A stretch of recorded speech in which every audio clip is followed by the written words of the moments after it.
اليوم شو اكلتنا؟ اليوم الجمعة انتوا شو طابخين اول شي؟ احنا طابخين كبسة لحمة على اساس كبسة حمراء، بس مش عارفة ليش هيك طلعوا كالب.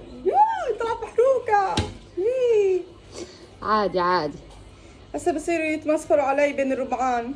ليش؟ يعني حسستيني انه ما حدا بحرك. عجبني الشكل. صح؟ هاي العاء اسمها، هسه بيقولوا لي هاي محروقة. لا سوسي الصراحة هاي محروقة. حنان بيني وبينك هذا الكلام شنو نفرقدها. ايوه شو هالجمال. مفلفلة فلفل. بسم الله ما شاء الله. كده نكت لكم اصغر قطعة لحمة دايبة.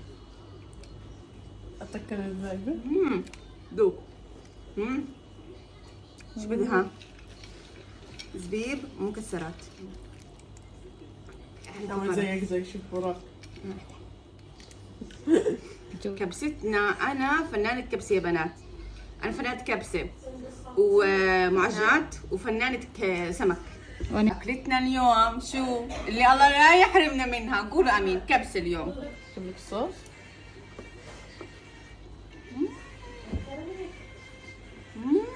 يلا خلص بدنا ناكل. طبعا أكلة الكبسة شو بدها مخلل ليمون، بدها مخللات يعني، بس حابة أفرجيكم الشكل. لأن هاي حامضة الشوربة، هاي فيتامين سي في جوا. الله. انا عملت لنا شطة. شايفين؟ شطة باردة. في بيكاسو. وينها بيكاسو؟ هيها. واو بجنن. ثانية. اشتري لك اياها؟ طب بس تاكلي. شو؟ الاصفر. يا بنت عندي بس والله ببق. لا لا زي اللعبه لونه اصفر.